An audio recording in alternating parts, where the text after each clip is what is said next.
चलिए खबरों में आगे बढ़ते हैं। कांग्रेस नेता और लोकसभा में विपक्ष के नेता राहुल गांधी ने पुणे में आदिवासी छात्रों के विरोध प्रदर्शन को समर्थन देने की पेशकश की।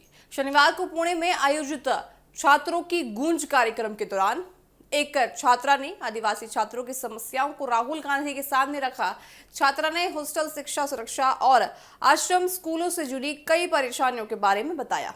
उसकी बातें सुनने के बाद राहुल गांधी ने कहा, मुझे वहां बुलाओ, मैं आऊंगा और तुम्हारे साथ बैठूंगा। छात्रा ने बताया कि पुणे के बंजारी इलाके में आदिवासी छात्र अपनी मांगों को लेकर पिछले 10 दिनों से भूख हड़ताल पर अड़े हुए हैं। प्रदर्शन में 2 छात्राएं भी शामिल थी। इनमें से एक छात्रा की तबीयत बिगड़ने के बाद उसे अस्पताल में भर्ती कराना पड़ा।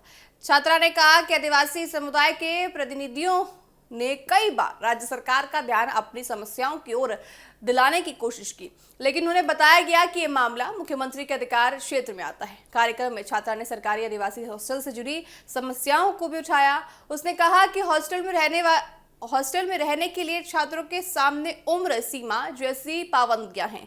छात्रा ने मांग की कि हॉस्टल में रहने के लिए उम्र सीमा बढ़ाकर 35 साल तक करनी चाहिए। उसने ये भी कहा कि बेहतर व्यवस्था के लिए हॉस्टल में रहने की कोई समय सीमा नहीं होनी चाहिए, यानी कि उम्र की सीमा नहीं होनी चाहिए, ताकि जरूरतमंद आदिवासी छात्र अपनी पढ़ाई पूरी कर सके।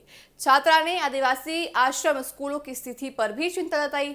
इन स्कूलों में आदिवासी समुदाय के बच्चे रहकर पढ़ाई करते हैं। छात्रा ने कहा था कि इन संस्थानों में बच्चों की सुरक्षा, भोजन और दूसरी जरूरी सुविधाओं पर पर्याप्त ध्यान देना चाहिए। छात्रा ने आश्रम स्कूलों में लागू किचन सिस्टम पर भी सवाल उठाए। इस व्यवस्था में खाना एक जगह तैयार करके अलग अलग स्कूलों तक पहुंचाया जाता है।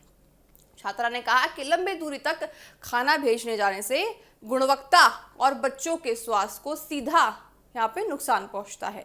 बातचीत के दौरान छात्रा ने आपको बताया कि गढ़चिरौली की एक हालिया घटना का भी जिक्र किया। उसने बताया कि आश्रम स्कूल में सो रही 3 आदिवासी लड़कियों की सांप के काटने से मौत हो गई, जबकि 3 अन्य लड़कियों को अस्पताल में भर्ती कराया गया। छात्रा ने मृतक छात्राओं के परिवारों के लिए कम से कम 1-1 करोड़ रुपए के मुआवजे की मांग की है। छात्रा ने जब बंजारी में चल रही भूख हड़ताल और छात्रों की मांगों के बारे में राहुल गांधी को बताया तो उन्होंने प्रदर्शन में शामिल होने की इच्छा जताई है। राहुल गांधी ने कहा कि उन्हें वहां बुलाए जाए और वो जरूर वहां पहुंचेंगे, उन सबके साथ बैठेंगे भी। राहुल गांधी के इस बयान को आदिवासी छात्रों के आंदोलन के प्रति उनके समर्थन के तौर पर देखा जा रहा है। उन्होंने छात्रों की समस्याओं को सुनने और उनके मुद्दों को आगे बढ़ाने का भरोसा दिया है। लेकिन देखिए, छात्रों की गूंज करने राहुल गांधी पुणे गए हैं, छात्रों की आवाज सुन रहे हैं। छात्र क्या कुछ कह रहे हैं, उनकी समस्या क्या है, राहुल गांधी वो भी सुन रहे हैं। लेकिन राहुल गांधी अभी तक झारखंड के छात्रों के साथ खड़े हुए, उनके साथ गूंज करते हुए नजर नहीं आ रहे हैं। सवाल यही है कि क्या राहुल गांधी जिस तरह से पुणे भी गए हैं, अब क्या आने वाले दिनों में वो झारखंड जाएंगे और झारखंड के छात्रों के साथ भी ऐसे ही खड़े होकर नजर आएंगे? क्योंकि अभी देखिए, उनकी मांग ये है कि सीबीआई जांच करे, लेकिन सीबीआई की जांच के लिए भी सरकार मानी नहीं है। तो ऐसे में देखने वाली बात ये होगी कि क्या राहुल गांधी उनकी मांगों को कितना सही साबित कर पाते हैं, यानी कि उनकी मांगों को कितना मान पाते हैं सरकार से अनुरोध करके।